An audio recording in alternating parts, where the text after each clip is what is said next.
I'm Tim Herrera with the Sacramento County Office of Education, here with a Teacher of the Year profile.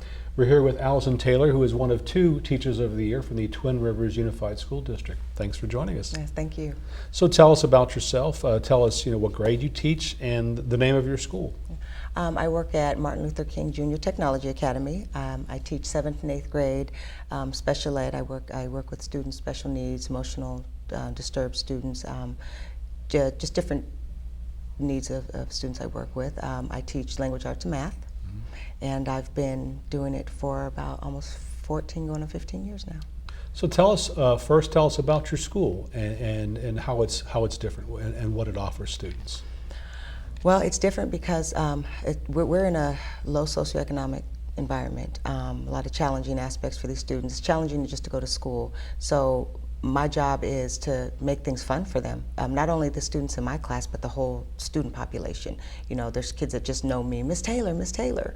And I work hard for that because I don't want to just be my students in my classroom. I want to be something to all the students.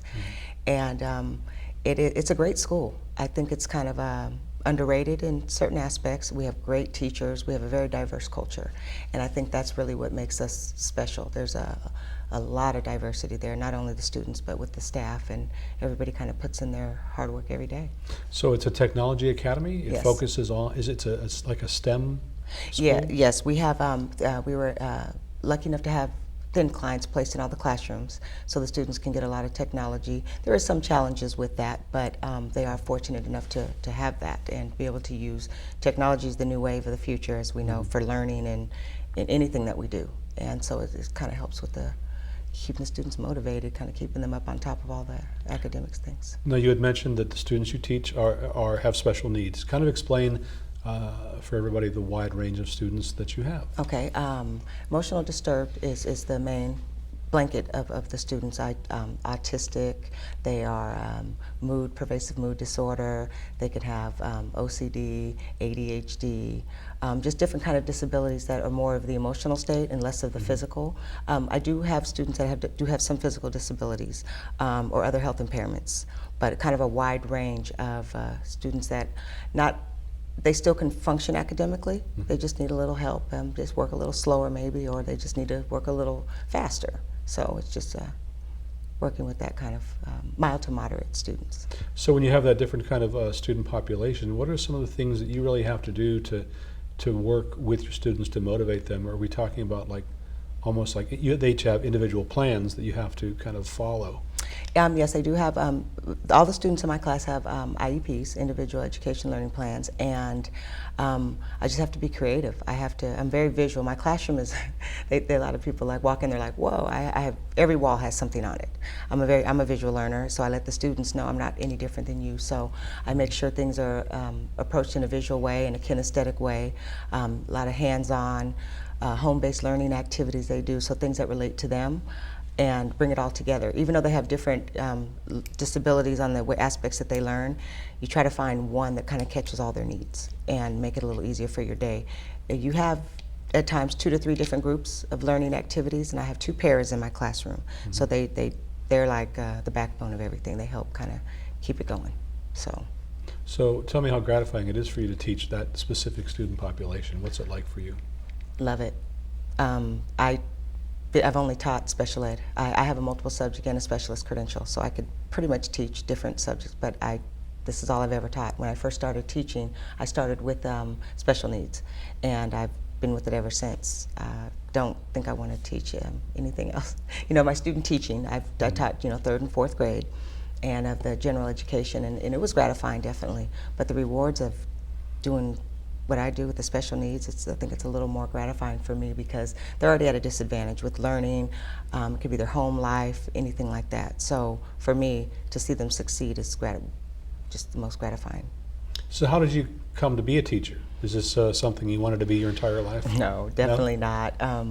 Working with kids is something that I always knew I wanted to do. I had a friend that was a teacher, and she was just kept trying to tell me, come on, do this. And I was actually working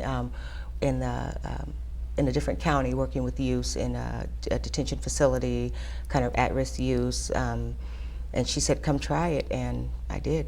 And I got hired on, and I was kind of like on a 30-day interim waiver with my credential, and so more and more I kept going. I was like, well, let me go take some more classes. Well, why don't I just join the credential program at Sac State? And here I am to this day. It was just something that kind of clicked, and I just love being in the classroom. I found that out. You know, she's like, you should be a vice principal. No, I like being in the classroom. I like being with the kids. I like working hands-on and seeing their faces every day. You know, working outside the classroom, I wouldn't be able to see that and see my rewards of just the little things that make that success. So the profession kind of came to you, really? I think it came to me. Yeah, I didn't go looking for it. Definitely, I didn't. So I'd already got my master's and I'd had my undergraduate degree, so I wasn't thinking about teaching. So it wasn't just another form of it. But when it came, and probably one of the best things that ever happened. So what are some of the special challenges you think teachers are facing today that there are things that they really have to focus on when they're in the classroom working with students and families?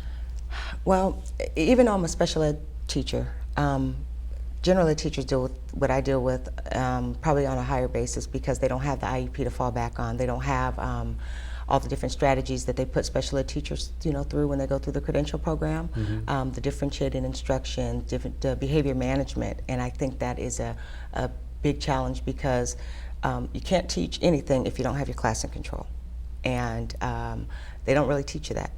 So you either know how to do it or you don't know how to do it, and they're starting to get an idea that we've got to figure out how to get these teachers into teaching and how we're going to teach them differentiating instruction, being able to reach the kids at all levels.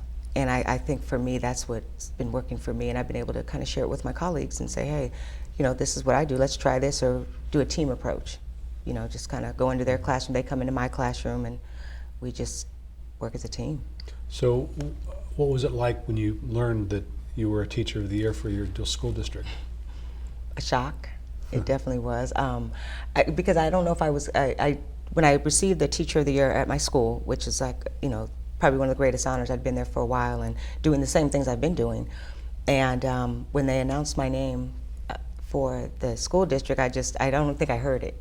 It's just almost like, did they say my name? And a fellow colleague next to me, she tapped, she's like, I think they said your name. And I was like, oh, wow. Because, the things I've just been kind of doing. These are the things that I work with the kids in the community. I reach out to different organizations to just try to kind of work with our school because, like I said, our school is kind of at a disadvantage being in the area it's in, but they're great kids and they still deserve the same opportunities. So I kind of took it as, hey, maybe this is something that's going to work for me, the school, the students, the parents. They've been, well, we saw your picture, so I think to motivate the parents, because that's a challenge with the parent involvement in our area.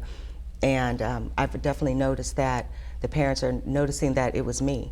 And so it's bringing them more to the school, it's bringing more attention for them to say, maybe we should get involved, and this school isn't that bad. I think that it's got some great things going on. You hear things, and so parents are like, oh, well, we're not really sure because of the area. And then when they get there, they're in a complete surprise. So for me, doing that, I think that just kind of put it on a platform and made me feel like, hey, I guess I am doing the right thing. I did make the right choices after so many years. So what about someone who is trying to make their career choice and they're considering teaching? What would you advise them? Oh, definitely do it, but be ready. You've got to be motivated and be ready to take on the challenge, because it is a challenge. We're moving into the Common Core standards, and we've been doing a lot of professional developments. We've been doing a lot of things for the teachers, and it's a lot, to just kind of set it in our laps and say, hey, this is what we're going to be doing. Let's try to make it happen. And it's a big change and a big shift, and just be ready. And it's a great profession. I wouldn't change it for the world. I welcome anybody to come in and do it, because the rewards are just, you can't even understand the rewards that it's bringing. So definitely I would say, come on, let's get in there, but just be prepared to work. It's not for everyone, but if it's the right choice, it's definitely the right choice. If it's the right choice, it's the right choice. Yeah. I definitely agree with that. Well, congratulations to you. We Thank appreciate you. your time. We've been speaking with Allison Taylor, who is one of 2 Teachers of the Year from the Twin Rivers Unified School District. Congratulations. Thank you. Nice meeting you. Nice meeting you. Thank you.